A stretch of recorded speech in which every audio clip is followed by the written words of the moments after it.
सुंदर सा मस्त सा झूमर के गीत लेके आ गई बनी जा। देखी जा, सुनी जा, बताई जा कैसन बा।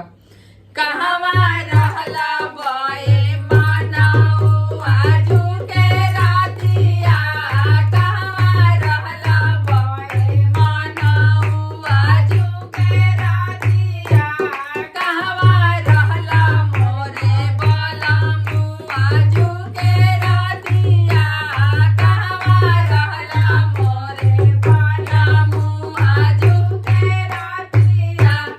हाँ आजू के रातिया, हो आजू के रातिया, हाँ आजू के रातिया, हो आजू के रातिया, कहवा रहला बए मानऊ आजू के रातिया, कहवा रहला बए मानऊ आजू के रातिया। घरवा में खो जानी हो या गाना में खो जानी, घरवा में खो जानी हो या गाना में खो जानी।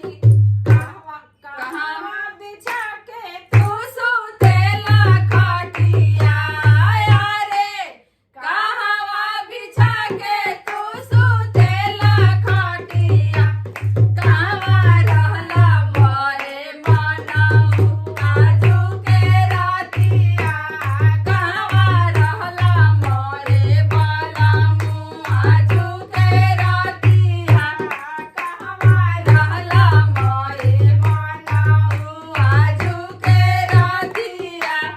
कोठवा पर खो जानी, कोठरिया में खो जानी, कोठवा पर खो जानी, कोठरिया में खो जानी।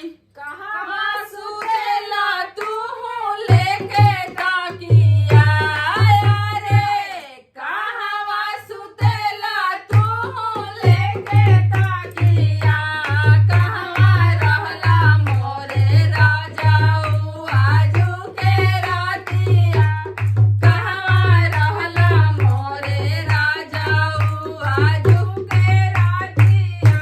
बागों में खो जानी, बगीचा में खो जानी, बागों में खो जानी, बगीचा में खो जानी।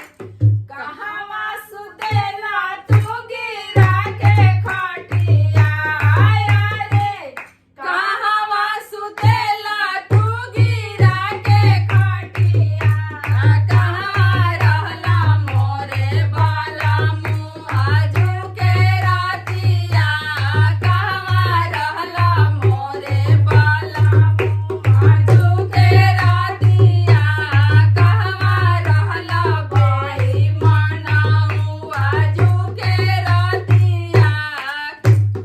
धन्यवाद।